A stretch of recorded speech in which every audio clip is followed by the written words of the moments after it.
ว้าย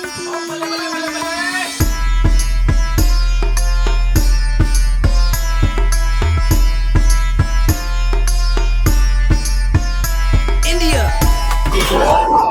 So we are here in Bangalore. Namaskara. This is the 13th edition of EXCON 2025. Obviously, multiple bodies involved in organizing this edition: CII, Invest Karnataka, Government of Karnataka, and ICEMA, of course, the strong supporting pillar behind putting together the 13th edition, largest exhibition for construction equipment vehicles.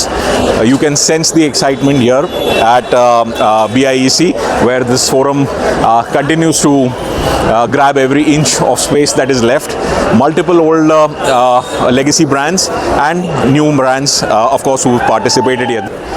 3 million square feet of exhibition area, so you can imagine 1250, that's 1250 exhibitors have grabbed every inch of space available here at BIC. There are indoor booths, there are outdoor booths, multi-layer arrangements for display.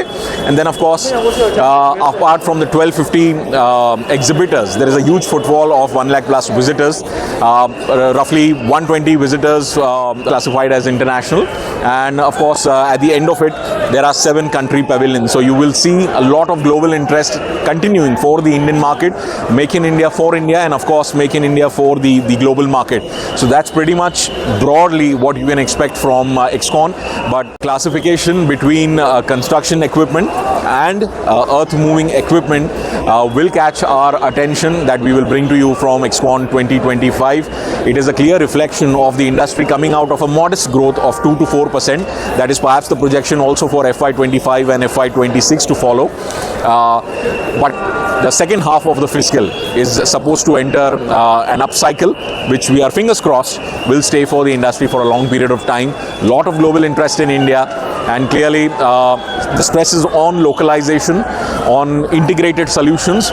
All of that will come your way in this coverage from EXCON 2025. Stay tuned to CV Magazine and Auto Components India.